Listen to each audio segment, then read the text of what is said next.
Hello, ഇന്നത്തെ കഥയിലേക്ക് എല്ലാവർക്കും സ്വാഗതം. അങ്ങനെ ഗീതുവിനോട് രേഖ പറഞ്ഞു കൊടുക്കുകയാണ്, എനിക്ക് നിന്നെക്കുറിച്ച് ആലോചിച്ചിട്ടാണ് സങ്കടം. കാരണം ഭർത്താവ് കൂടെ ഉള്ളപ്പോഴാണ് ഒരു പെണ്ണെപ്പോഴും ജയിച്ച് നിൽക്കുന്നത്. പക്ഷേ ഗീതുവിന് കാര്യം മനസ്സിലായില്ല. എന്താ രേഖയെന്ന് ചോദിക്കുന്ന സമയത്ത് രേഖ പറയുന്നുണ്ട്, നിന്നോടിത് പറയണമെന്ന് ഞാൻ ഒരുപാട് ആലോചിച്ചു, പിന്നെ നിന്നോടിത് പറയാതിരുന്നിട്ട് കാര്യമില്ലെന്ന് തോന്നി, അതുകൊണ്ടാണ് പറയുന്നത്. രേഖ എന്താ പറയാൻ പോകുന്നതെന്ന് ക്യൂരിയോസിറ്റിയോട് കൂടിയാണ് ഗീതു കേട്ട് നിൽക്കുന്നത്. അപ്പോൾ രേഖ പറയുന്നുണ്ട്, നിന്നെ ഇവിടെ നിന്നും പുറത്താക്കി ഗോവിന്ദേട്ടൻ്റെ ഭാര്യയാവാനാണ് രഞ്ജുവിൻ്റെ ശ്രമം. അപ്പോൾ ഗീതു ചിരിച്ചുകൊണ്ട് പറയുന്നുണ്ട്, അത് നടക്കില്ലെന്നേ അവൾക്ക് തന്നെ അറിയാം. അപ്പോൾ രേഖ പറയാണ്, അത് നടക്കുമെന്ന് ഗോവിന്ദേട്ടന് ഉറപ്പ് കൊടുത്താലോ? അപ്പോൾ ഗീതുവിൻ്റെ മുഖഭാവം മാറുകയാണ്. അവൾ രേഖയോട് ചോദിക്കുന്നുണ്ട്, കണ്ണേട്ടൻ ആർക്ക് ഉറപ്പ് കൊടുത്തു? അപ്പോൾ രേഖ ആലോചിക്കുകയാണ് അന്ന് അവരുടെ ബെഡ്റൂമിൽ വെച്ച് ഒളിഞ്ഞു നിന്ന് കേട്ട സംഭാഷണം. രഞ്ജു പറയുന്നുണ്ട്, ഞാൻ ആഗ്രഹിക്കുന്നത് ഇഷ്ടപ്പെട്ട പുരുഷനോടൊപ്പം ഉള്ളൊരു കുടുംബജീവിതമാണ്. അപ്പോൾ ഗോവിന്ദ് തിരിച്ചു പറയുന്നുണ്ട്, പക്ഷേ അതിന് നീ എനിക്ക് കുറച്ച് സമയം തരണം. എനിക്ക് ഈ ഉറപ്പ് കിട്ടിയാൽ മാത്രം മതി. ഇനി എത്ര കാലം വേണമെങ്കിലും കാത്തിരിക്കാൻ ഞാൻ തയ്യാറാണ്. രഞ്ജു അവസാനമായിട്ട് പറഞ്ഞ വാക്കുകളാണ് ഗീതുവിനോട് രേഖ പറയുന്നത്. ഗീതു ശരിക്കും ഷോക്കായി പോവുകയാണ്, കണ്ണൊക്കെ നിറഞ്ഞു വരുന്നുണ്ട്. അപ്പോൾ രേഖ ചോദിക്കുകയാണ്, ഗോവിന്ദേട്ടൻ അങ്ങനെ ഒരു വാക്ക് കൊടുത്ത സ്ഥിതിക്ക് ഇനി നമുക്ക് എന്ത് ചെയ്യാൻ പറ്റും? പിന്നെ പതറിക്കൊണ്ട് പറയാണ്, ഗോവിന്ദേട്ടൻ അങ്ങനെ അത് രേഖയ്ക്ക് വെറുതെ തോന്നുന്നതാ. അതിനുശേഷം രേഖയുടെ കൈകൾ ചേർത്ത് പിടിച്ചിട്ട് രേഖയുടെ നെഞ്ചിലേക്ക് തലവെച്ചിട്ട് ഗീതു പൊട്ടി പൊട്ടി കരയാണ്. രേഖയാണെങ്കിൽ ആശ്വസിപ്പിക്കുന്നുണ്ട്, ഗീതു. അപ്പം ഗീതു പറയുകയാണ്, കരച്ചിലൊക്കെ മാറ്റി കണ്ണുനീരൊക്കെ തുടച്ചുകൊണ്ട് ഗീതു പറയുന്നുണ്ട്, രഞ്ജുവിനെ കുറിച്ചുള്ള മുഴുവൻ ഡീറ്റെയിൽസും എനിക്ക് സംഘടിപ്പിക്കണം. എന്തായാലും അവൾക്കൊരു കുടുംബം ഇല്ലാതിരിക്കില്ല. വിവാഹിതനായ ഒരാളുടെ കുടുംബജീവിതത്തിലേക്ക് ഇടിച്ചു കയറി വന്ന് അയാളുടെ കുടുംബം നശിപ്പിക്കാനും അങ്ങനെ അയാളുടെ ജീവിതത്തിലേക്ക് ഇടിച്ചു കയറാനും മാത്രം ഒരു അധപ്പതിച്ച കുടുംബമാണോ അവളുടേതെന്ന് എനിക്കറിയണം. അല്ലെങ്കിൽ അവളുടെ വീട്ടുകാരെ കാര്യങ്ങൾ ബോധ്യപ്പെടുത്തി രഞ്ജുവിനെ ഇവിടുന്ന് കൊണ്ടുപോകാൻ പറയണം. അതിനവളുടെ വീട്ടുകാരെ ആദ്യം കണ്ടുപിടിക്കണം. അപ്പോൾ രേഖയും പറയുന്നുണ്ട്, അയ്യപ്പേട്ടൻ അവളുടെ വീട്ടുകാരെക്കുറിച്ച് എന്തൊക്കെയോ അറിയായിരുന്നു. കറക്റ്റ് സമയത്താണല്ലോ അയ്യപ്പേട്ടൻ തീർത്ഥാടനത്തിന് പോയത്. കുറച്ചു നേരം ആലോചിച്ചതിന് ശേഷം ഗീതു പറയുന്നുണ്ട്, അയ്യപ്പേട്ടൻ ഈ സമയത്ത് ഇവിടെ നിന്ന് മാറി നിൽക്കുന്നതിലും എന്തൊക്കെയോ ദുരൂഹതകൾ എനിക്ക് തോന്നുന്നുണ്ട്. അയ്യപ്പേട്ടൻ ഇവിടുന്ന് പോയതിന് പിറകെയാ രഞ്ജു അറക്കലേക്ക് വന്നത്. അയ്യപ്പേട്ടൻ ഇവിടെ ഉണ്ടായിരുന്നെങ്കിൽ അവളെ ഇവിടെ താമസിപ്പിക്കാൻ പറ്റില്ലെന്ന് കണ്ണേട്ടൻ അറിയാം. അതുകൊണ്ട് കണ്ണേട്ടൻ മുൻകൈയെടുത്ത് അയ്യപ്പേട്ടനെ മാറ്റിയതാണോന്നും എനിക്ക് സംശയമുണ്ട്. അപ്പോൾ രേഖയും കുറച്ച് നേരം ആലോചിച്ച ശേഷം പറയുന്നുണ്ട്, ഞാൻ അയ്യപ്പേട്ടനൊന്ന് വിളിച്ചു നോക്കട്ടെ. എന്നിട്ട് വേഗം ഫോൺ എടുത്തിട്ട് അയ്യപ്പേട്ടൻ നമ്പറിലേക്ക് കോൾ ചെയ്യാണ്. അപ്പം കോൾ അറ്റൻഡ് ചെയ്യുന്നില്ല, മറിച്ച് സ്വിച്ച് ഓഫ് ആയ ഫോണിൽ നിന്നും ഹിന്ദിയിലാണ് റിപ്ലൈ വരുന്നത്. അപ്പം രേഖ പറയുന്നുണ്ട്, ഹിന്ദിയിൽ അനൗൺസ് വരണമെങ്കിൽ അയ്യപ്പേട്ടൻ വേണമെങ്കിൽ കാശിക്ക് പോയിട്ടുണ്ടാവും. അവർ രണ്ടുപേരും അങ്ങനെ സംസാരിച്ചുകൊണ്ടിരിക്കുമ്പോഴാണ് പെട്ടെന്ന് കോളിംഗ് ബെൽ അടിയുന്നത്.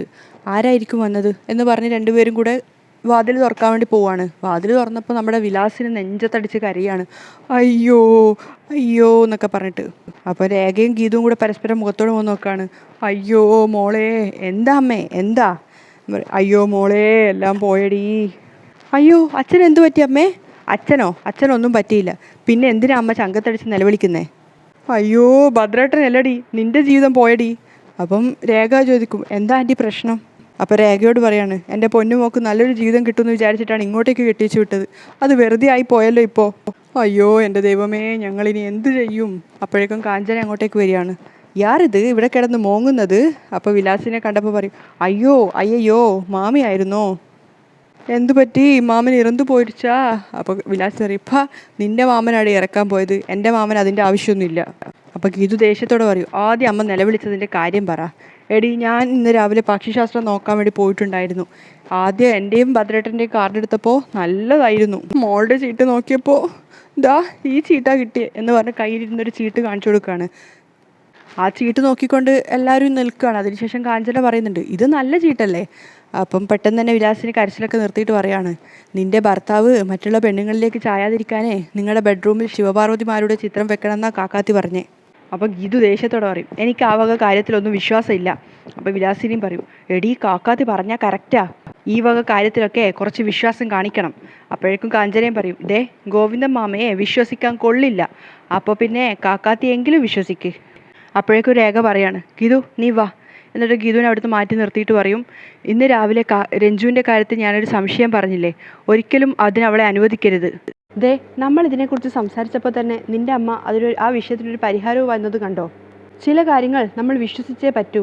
നമുക്ക് ശിവപാർവതിമാരുടെ ചിത്രം റൂമിൽ വെക്കാം. അപ്പം വലിയ താല്പര്യമില്ലാത്ത മട്ടിൽ ഗീതുവും പറയുന്നുണ്ട്, ഇനിയിപ്പോൾ അത് പരീക്ഷിച്ചില്ലെന്ന് വേണ്ട, വാ. അപ്പോൾ രേഖയും പുഞ്ചിരിച്ചുകൊണ്ട് ഗീതുവിന് പിന്നാലെ പോവാണ്. ഗീതു നേരെ അമ്മയുടെ അടുത്തേക്ക് പോയിട്ട് പറയുകയാണ്, അമ്മ പറഞ്ഞിട്ട് ഇനി അനുസരിച്ചില്ലെന്ന് വേണ്ട, ശിവപാർവതിമാരെങ്കിൽ ശിവപാർവതി, പോയിട്ട് ഫോട്ടോ കൊണ്ടുപോവാ.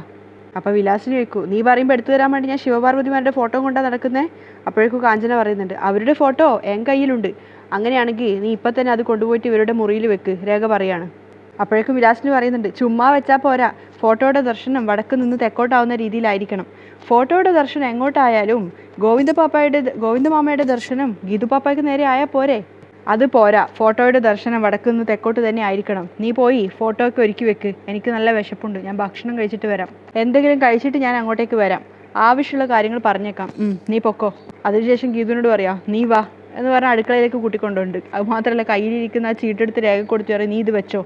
രേഖ ആ ചീട്ട് തന്നെ ഇങ്ങനെ നോക്കി നിൽക്കുകയാണ്. അതേസമയം കാഞ്ചന കയ്യിലിരുന്ന ശിവപാർവതിമാരുടെ ഫോട്ടോ ഗോവിന്ദിൻ്റെ ഗീതുവിൻ്റെ മുറി കൊണ്ട് വെക്കുകയാണ്. അപ്പോഴേക്കും വിലാസിനിയും രേഖയും ഗീതുവും ഒക്കെ അവിടേക്ക് വരുന്നുണ്ട്. അപ്പം വിലാസിനി പറയുന്നുണ്ട്, ഇത് ശരിക്കും കാണാൻ പറ്റുന്നില്ലല്ലോ. എന്താ മാമി കാണാൻ പറ്റാത്തത്? കാഞ്ചന ചോദിക്കുന്ന സമയത്ത് വിലാസിനി പറയുന്നുണ്ട്, പടത്തിനെ കുറിച്ച് പറഞ്ഞതാ. അതാണോ? എങ്കിൽ ശരിക്കും കണ്ടോ എന്ന് പറഞ്ഞിട്ട് പടത്തിൻ്റെ മുന്നിൽ നിന്നും കാഞ്ചന മാറിക്കൊടുക്കുകയാണ്. കാഞ്ചന അവിടുന്ന് മാറിയപ്പോൾ ആ ചിത്രം നന്നായിട്ട് വ്യക്തമായിട്ട് കാണുന്നുണ്ട്. അപ്പം വിലാസിനി അതിന് മുന്നിൽ വന്ന് നിന്നിട്ട് പറയാണ്, ഷോ, ഇനി ദോഷങ്ങളൊന്നും ഉണ്ടാവാതെ എൻ്റെ മഹാദേവൻ നോക്കിക്കോളും. അപ്പോഴേക്കും ഗീതു വന്ന് സൂക്ഷിച്ച് ആ ഫോട്ടോയിലേക്ക് നോക്കുന്നുണ്ട്. അതിനുശേഷം കാഞ്ചനയോട് ചോദിക്കുകയാണ്, കാഞ്ചനയൊക്കെ ഈ ഫോട്ടോയെ മാത്രമേ കിട്ടിയുള്ളൂ, ഇതിലെന്താ കുഴപ്പം? ശിവനും പാർവതിയല്ലേ?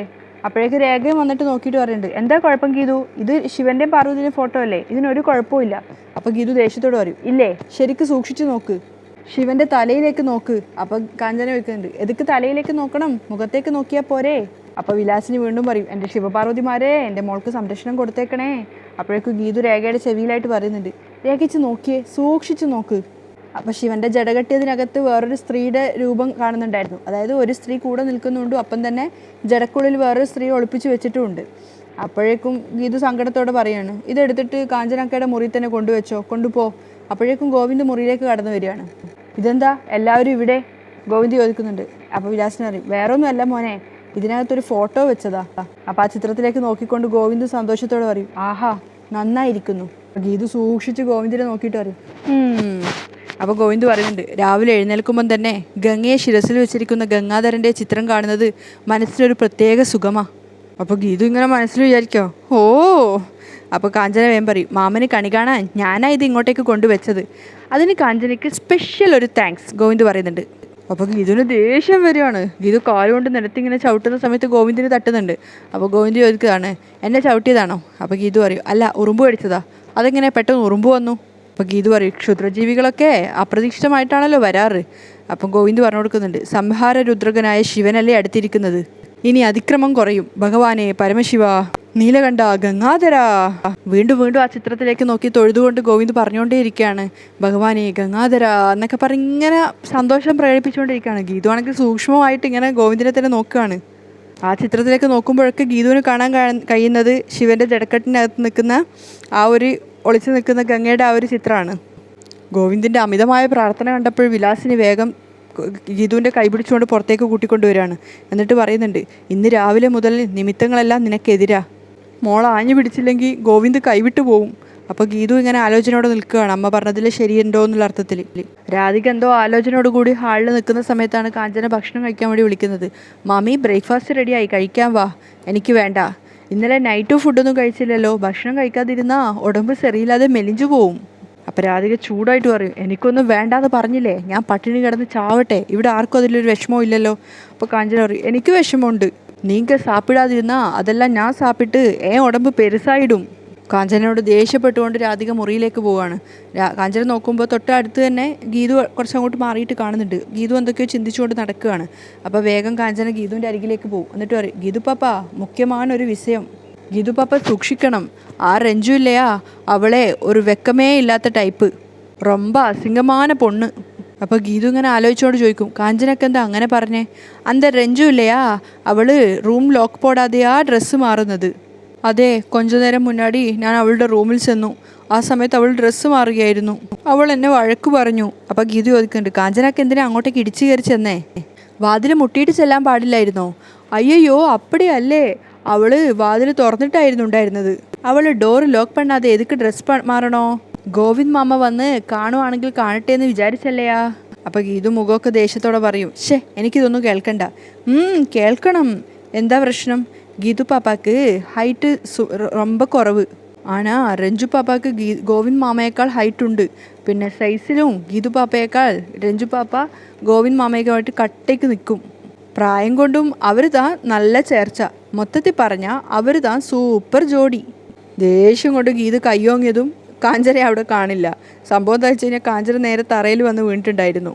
അവിടെ നിലത്തിരുന്നുകൊണ്ട് കാഞ്ചന ചിന്തിക്കുകയാണ്, മേലെ ഇരുന്ന് ഞാൻ എപ്പോഴും കീഴെ വന്നിടിച്ച് കടവുളേ എന്നൊക്കെ പറഞ്ഞ് കയ്യൊക്കെ തടവുകയാണ് വീണതിൻ്റെ വേദനയിൽ. ഗീതുവിനെ നോക്കി പേടിച്ച് കാഞ്ചന വേഗം അടുക്കളയിലേക്ക് മുങ്ങുകയാണ്. ഗീതു ആ സമയം കൊണ്ട് താഴെ ഇറങ്ങി വരുന്നുണ്ട്. അതേസമയം തന്നെ ഗോവിന്ദ് എവിടെയൊക്കെ പോകാൻ വേണ്ടി ഡ്രസ്സൊക്കെ മാറ്റി റെഡിയായിട്ട് പുറത്തേക്ക് ഇറങ്ങാൻ നിൽക്കുക. അപ്പോഴാണ് മഹേഷ് അങ്ങോട്ടേക്ക് വരുന്നത്. അല്ല നീ ഇത് എങ്ങോട്ടേക്ക് പോകാൻ നിൽക്കുക? അല്ല സന്ധ്യയായിട്ട് ഇവിടെ നിന്നാൽ ശരിയാവത്തില്ല. ഗോവിന്ദ് പറയുന്നുണ്ട് മഹേഷിനോട്. ഇന്ന് സൺഡേ ആയിട്ട് ഇവിടെ നിൽക്കാമെന്ന് നമ്മൾ പ്ലാൻ ചെയ്തതല്ലേ, ഇവിടെ തന്നെ കൂടാന്ന്. അപ്പോൾ ഗോവിന്ദ് പരിങ്ങിക്കൊണ്ട് പറയുന്നുണ്ട്, അത് വേണ്ട, ഈ വീട്ടിൽ മദ്യം കയറ്റിയാൽ ഗീതു വലിയ പ്രശ്നം ഉണ്ടാക്കും. അതുകൊണ്ട് നമുക്ക് പുറത്തു പോവാം. അപ്പോഴേക്ക് മഹേഷ് വീണ്ടും തടയാണ്. അതിന് നമ്മൾ ഇന്ന് ലിക്കർ ഒഴിവാക്കി ഒരു വെറൈറ്റിക്ക് നല്ല സൂപ്പർ കള്ള്, പനയെന്ന് ചെത്തി ഉണ്ടാക്കുന്ന നല്ല ഒന്നാം തരം സൂപ്പർ കള്ള് അതിവിടെ എത്തിക്കുന്ന കാര്യം ഞാൻ ഏറ്റു. അപ്പോൾ ഗോവിന്ദിന് ഭയങ്കര സന്തോഷമാണ്. അത് കൊള്ളാം, നീ വിദേശി അടിച്ച് പൂസാവുന്നു എന്നല്ല ഗീതുവിന് പരാതി. അതുകൊണ്ട് നാടൻ കള്ളാവുമ്പോൾ നോ പ്രോബ്ലം. സംഗതി എവിടെ കിട്ടും? ഗോവിന്ദ് ചോദിക്കുന്നുണ്ട്. അതെ, അതൊക്കെ ഏർപ്പാടാക്കിയിട്ട് ഞാൻ ഇങ്ങോട്ടേക്ക് വന്നേ.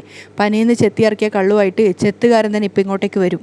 അപ്പോൾ ഗോവിന്ദും പറയാൻ ചിരിച്ചുകൊണ്ട്, ഓക്കെ, കള്ള് ആരോഗ്യത്തിന് അത്യുത്തമമാണെന്ന് അവളെ പറഞ്ഞ് വിശ്വസിപ്പിക്കുകയും ചെയ്യാം.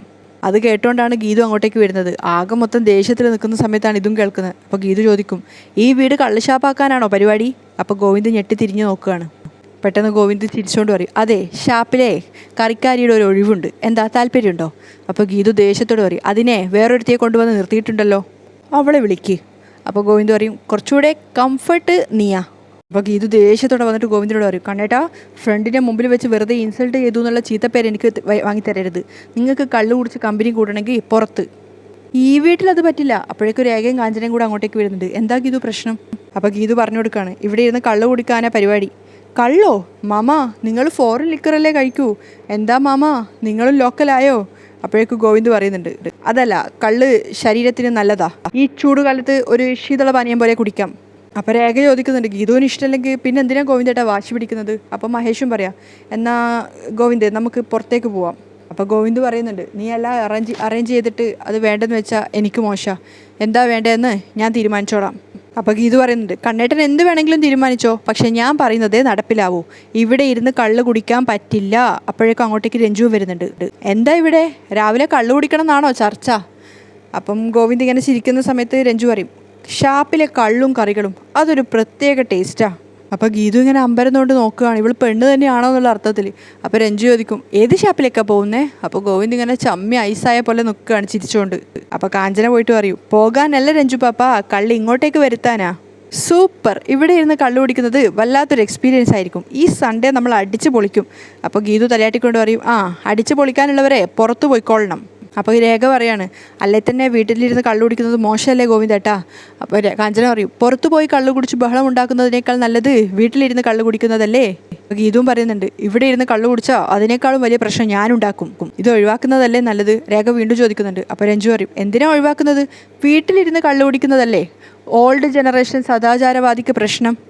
നിങ്ങൾക്ക് ലോണിലിരിക്കാനുള്ള സൗകര്യം ഞാൻ ചെയ്തു തരാം. അപ്പോൾ ഗീതു ഞെട്ടിക്കൊണ്ട് അവളെ നോക്കുകയാണ് രഞ്ജുവിനെ. ഗോവിന്ദാണെങ്കിൽ വാ തുറന്നു പിടിച്ച് സന്തോഷത്തോടെ ചിരിക്കുകയാണ്, ഒരു ഓപ്പർച്യൂണിറ്റി കിട്ടിയതില്ല സന്തോഷത്തിൽ. അപ്പോൾ ഗോവിന്ദ് തലയാട്ടിയിട്ട് പറയും, അപ്പോൾ ഗീതു പറയുന്നുണ്ട്, കള്ളു കുടിച്ച് കണ്ണേട്ടനെ കരൾ രോഗിയാക്കാനാണോ നിൻ്റെ ശ്രമം? അപ്പോൾ ഗോവിന്ദും ദേഷ്യത്തോടെ പറയും, ഒരു ഗ്ലാസ് കള്ളു കുടിച്ചാൽ ആരും കരൾ രോഗി ആവില്ല, ഇനി ആവുന്നെങ്കിൽ അങ്ങ് ആയിക്കോട്ടെ. മഹേഷ് വാ എന്ന് പറഞ്ഞുകൊണ്ട് മഹേഷിനെ വിളിച്ചുകൊണ്ട് ലോണിലേക്ക് പോവുകയാണ്. അപ്പം ജയിച്ചൊരു ഭാവത്തിൽ രഞ്ജു ഇങ്ങനെ നിൽക്കുന്നുണ്ട്. രഞ്ജു എല്ലാവർക്കും പിന്നാലെ പോവുകയാണ്, അതായത് ഗീതുവിനെ നോക്കി പരിഹസിച്ച് ചിരിച്ചുകൊണ്ട്. അപ്പോൾ കാഞ്ചന രേഖയുടെ ചെവി പറയാം, കള്ള് കുടിക്കാൻ നമ്മൾക്കും പോവായിരുന്നു, കള്ളിൻ്റെ കാര്യം ഇനി മിണ്ടി പോവരുത്. രേഖ ദേഷ്യത്തോടെ പറയുന്നുണ്ട്. അതിനുശേഷം രേഖ ഗീതുവിനോട് പറയുന്നുണ്ട്, നീ എതിർക്കുന്ന കാര്യത്തിൽ ഗോവിന്ദേട്ടനെ സപ്പോർട്ട് ചെയ്ത് പ്രീതി പിടിച്ചു പറ്റാനുള്ള ശ്രമമാണ് രഞ്ജുവിൻ്റേത്. അവളിങ്ങനെ എല്ലാ കാര്യത്തിനും സപ്പോർട്ട് ചെയ്യുന്നത് നീ സൂക്ഷിക്കണം. അപ്പോൾ ഗീതുവും പറയാണ്, അങ്ങനെ കണ്ണേട്ടൻ്റെ ഹൃദയത്തിൽ ഇടം പിടിക്കാൻ അവൾ കരുതുന്നുണ്ടെങ്കിൽ അവൾക്ക് തെറ്റി, ഞാൻ അതിന് സമ്മതിക്കില്ല. അങ്ങനെ അവർ 3 പേരും റെഡിയായിരുന്നപ്പോഴേക്കും ചെത്തുകാരൻ കള്ളും കൊണ്ട് വരികയാണ്. അപ്പോൾ അയാൾ നേരെ വന്നിട്ട് ചെത്തിയ പാത്രം അവിടെ വെച്ചിട്ട് പറയുന്നുണ്ട്, വൈകുന്നേരം ഞാൻ വന്ന് പാത്രം എടുത്തോളാം, നിങ്ങൾ കുടിച്ചോ എന്ന് പറഞ്ഞിട്ടാണ് അയാൾ പോകുന്നത്. അങ്ങനെ 3 പേരും അവരവരുടെ ക്ലാസ്സുകളിലേക്ക് അത് ഒഴിക്കുകയാണ്. അതിനു മുമ്പ് ചെത്തുകാരൻ്റെ കയ്യിൽ നിന്ന് തന്നെ കൊടുത്തൊന്ന് വാങ്ങി കുടിക്കാനൊക്കെ രഞ്ജു ശ്രമിക്കുന്നുണ്ട്. അപ്പോൾ ഗോവിന്ദ് പറയുന്നുണ്ട്, ഏയ് അതൊന്നും വേണ്ട. അങ്ങനെ മഹേഷിൻ്റെ കൈ കൊടുത്തിട്ട് മഹേഷാണ് 3 ഗ്ലാസ്സിലേക്ക് ഒഴിക്കുന്നത്. അപ്പോൾ അയാൾ തിരിച്ചു പോകുമ്പോൾ ഗീതു ഇങ്ങനെ ദേഷ്യത്തോടും പ്രതികാരത്തോടും കൂടി എന്നുള്ള പോലെ അയാളെ നോക്കി നിൽക്കുന്നുണ്ട്. തൊട്ട് പിന്നാലെ തന്നെ രേഖയും കാഞ്ചനയുണ്ട്. അപ്പോൾ കാഞ്ചന പറയാണ്, രേഖ പപ്പ അന്ത കള്ളും കൂടെ എന്നെ മാടി വിളിക്കുന്നുണ്ട്, കിട്ടവാന്ന്. ദേ നീ അടുക്കളയിലേക്ക് ചെല്ല് കാഞ്ചനെ, രേഖ ദേഷ്യത്തോടെ പറയാണ്. അപ്പോൾ ഗീതു സ്വയം പറയുന്നുണ്ട്, കണ്ണേട്ടൻ കള്ളു കുടിച്ച് ഓവറാവോ. അപ്പോൾ രേഖയും പറയുന്നുണ്ട്, ദേ നിൻ്റെ ഒരു കണ്ണ് അവിടെ വേണ്ടതാ. അപ്പം എല്ലാവർക്കും ഗ്ലാസ്സിലേക്ക് ഒഴിക്കുന്ന സമയത്ത് രഞ്ജു പറയാണ്, അല്ല കള്ള് മാത്രം മതിയോ, ടച്ചിങ്സ് ഒന്നും വേണ്ടേ? ഗോവിന്ദ് പറയുന്നുണ്ട്. അപ്പോഴേക്കും ഗീതു വന്നിട്ട് ചോദിക്കുകയാണ്, ടച്ചിങ്സോ അതെന്തിനി? അപ്പോൾ രഞ്ജു പറയും, മദ്യപാനത്തെക്കുറിച്ച് വലിയ അറിവൊന്നും ഇല്ലല്ലേ? അതിന് എനിക്ക് ഇതിനു മുമ്പേ ബാറിലല്ലായിരുന്നു ജോലി. അപ്പോൾ രഞ്ജു കളിയാക്കിക്കൊണ്ട് പറയും, എന്നെക്കാളും പ്രായം കുറവാണെങ്കിലും ഗീതു ഇപ്പോഴും 80കളിലെ വസന്തമാണ്. ഇതൊക്കെ എന്ന് മോഡേണായി വരുമോ എന്തോ എന്ന് പറഞ്ഞ് രഞ്ജു കളിയാക്കി ചിരിക്കുകയാണ്. ഒപ്പം തന്നെ മഹേഷും പിന്നെ നമ്മുടെ ഗോവിന്ദും കളിയാക്കി ചിരിക്കുന്നുണ്ട്. അപ്പോൾ ഗീതു നല്ല വാശി കയറുകയാണ്. അപ്പോൾ തിരിച്ച് ഗീതു പറയുന്നുണ്ട്, ഡ്രസ്സിൻ്റെ വലിപ്പം കുറക്കുന്നതും ആണുങ്ങളുടെ ഒപ്പം ഇരുന്ന് കള്ളു കുടിക്കുന്നതും അല്ല മോഡേൺ. അപ്പോൾ രഞ്ജു ചോദിക്കുകയാണ്, എങ്കിൽ ടീച്ചർ പറയൂ എന്താ മോഡേൺ? അപ്പോൾ ഗീതു ഇങ്ങനെ ദേഷ്യത്തോടു കൂടി രഞ്ജുനെ നോക്കി നിൽക്കുന്നിടത്താണ് ഇന്നത്തെ എപ്പിസോഡ് അവസാനിക്കുന്നത്. നാളത്തെ എപ്പിസോഡിൽ എന്തൊക്കെ സംഭവിക്കണം നമുക്ക് കാത്തിരുന്ന് തന്നെ കണ്ടു. ഇന്നത്തെ കഥ ഇങ്ങനെയാണ്. അതിൻ്റെ പുതിയ എപ്പിസോഡിൻ്റെ കഥ വിശേഷങ്ങളായിട്ട് നാളെ കാണാം. അതുവരെയും ബൈ.